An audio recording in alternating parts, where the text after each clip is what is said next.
In 1962, John Lennon said that there was a better band than the Beatles, and he meant, of course, yourself. Yet the Beatles have been more commercially successful. Well, that's because they're much better songwriters, you know. But that's not what rock and roll's about. I mean, they're just a very good rock and roll band, and we all love them dearly. Bless their little mop tops. The rivalry between the Beatles and the Rolling Stones has long been mythologized, a tale of bitter enmity fueled by media spin and rivalrous jabs. Yet behind the headlines and incendiary quotes lies a narrative of both fierce competition and unexpected camaraderie. Early in their careers, the band shared stages, songs, and even backstage banter. However, as their influence grew, so did the competitive edge in their interactions. What began as a playful rivalry evolved into a complex dance of artistic influence and pride.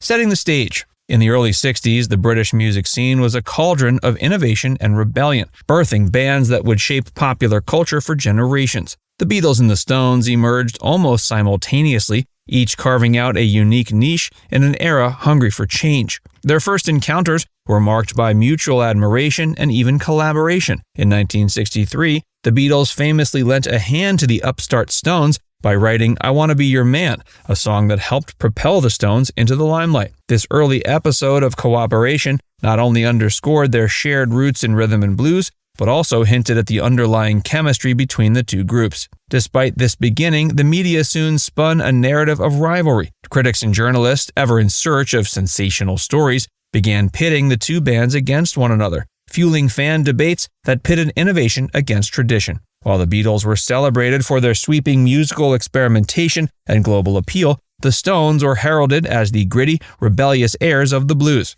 This dichotomy set the stage for what would become a storied rivalry. Even as the bands socialized and occasionally performed together, John Lennon and Paul McCartney reportedly hanging out with the Stones in the swinging 60s, the seeds of competition were sown. From Banter to bitter Barbs. As both bands ascended to unprecedented heights, the playful rivalry evolved into something more cutting and personal. The turning point arguably came with John Lennon's infamous 1970 interview with Rolling Stone, where his unrestrained criticism of Mick Jagger and the Stones laid bare his simmering frustrations. Lennon's remarks calling Jagger a joke and accusing the band of shamelessly imitating everything the Beatles did were explosive. He recounted with unmistakable bitterness how every creative move by the Beatles was quickly mirrored by the Stones. Quote, "Every effing thing we did, Mick does exactly the same," Lennon lamented. A statement that resonated with a generation both enamored of and divided by rock and roll. This wasn't merely a spat over artistic influence, it was an assertion of identity. Lennon's anger was not solely directed at the Stones, but also at the broader narrative that seemed to elevate them as revolutionaries while diminishing the Beatles' contributions. His words cut deep, revealing a side of the Fab Four rarely seen by the public, one that resented the notion of being imitated and undermined. Paul McCartney's later jab at a 2021 New Yorker profile, where he casually labeled the Stones a blues cover band, echoed Lennon's earlier sentiments. Such remarks, though often delivered with a hint of humor, belied a long-standing tension. They hinted at a deeper conflict, the struggle for cultural dominance and the constant pressure to innovate in an ever-evolving musical landscape. Over time, these barbs became part of public lore, with each comment rekindling old wounds. Media, myth, and the maneuvering of public perception. How do you compare your group with the Beatles? I don't know. How do you compare it with the Beatles? I don't compare it at all, there's no point. Well, let's get right down to brass tacks. Do you think you're better than they are?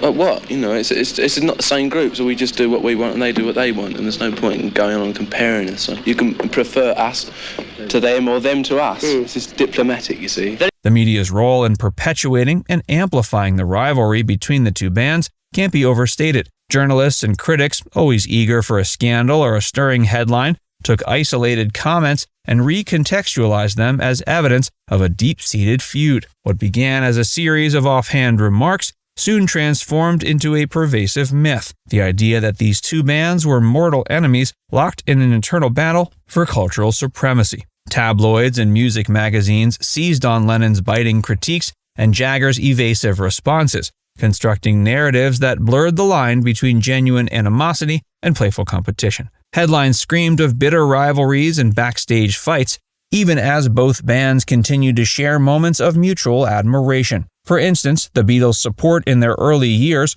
writing hits for the Stones and even socializing with them off stage, stood in stark contrast to the later, more abrasive comments. This contradictory portrayal served to heighten public interest and fuel fan debates, with each new interview or statement being analyzed for hidden meanings. The underground press played a pivotal role. Critics from publications like The Black Dwarf took Lennon's comments further, injecting political and cultural commentary into the narrative. They questioned not just the personal dynamics between the bands, but also the broader implications for the counterculture movement. John Hoyland's scathing critiques of Lennon's politically charged lyrics added another layer to the story, suggesting that the rivalry was as much about differing worldviews as it was about musical influence.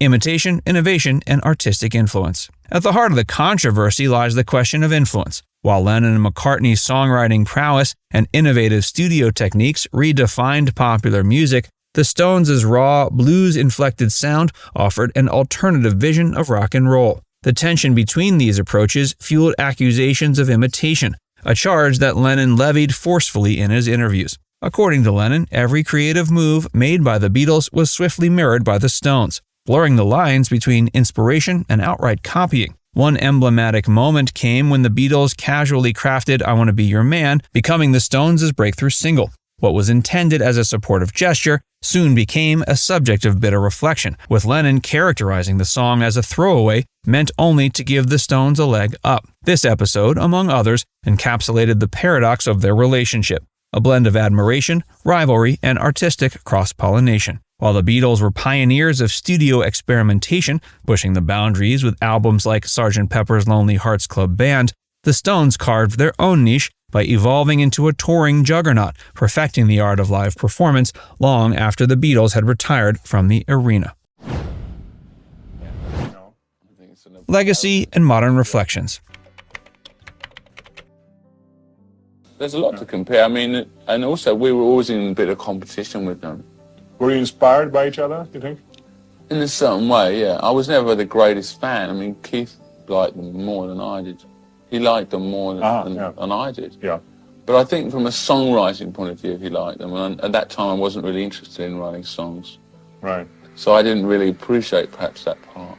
Fast forward to the present day, and the echoes of that historic rivalry still reverberate in the world of rock. Modern reflections on the feud between the Beatles and the Stones have taken on a nuanced tone. While the early years were marked by personal jabs and pointed critiques, recent decades have seen both bands embracing a more reflective stance on their shared history. In interviews from the past few years, Paul McCartney's remark that the Stones are merely a blues cover band and Mick Jagger's playful retorts during live performances underscore how the rivalry has evolved into a kind of affectionate ribbing, a legacy of competition that has become an integral part of rock lore. For many fans, the debate over who was truly superior is less about personal animosity and more about the different paths the bands chose. The Beatles, with their studio wizardry and groundbreaking albums, reigned over a period of unparalleled creative output before disbanding at the height of their power. The Stones harnessed the energy of relentless touring and a rugged stage presence to carve out a long-lasting career.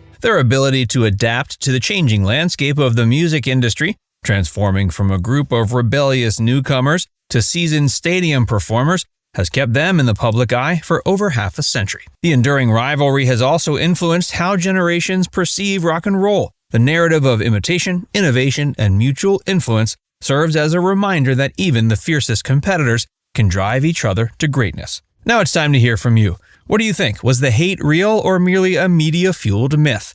Let us know in the comments section below.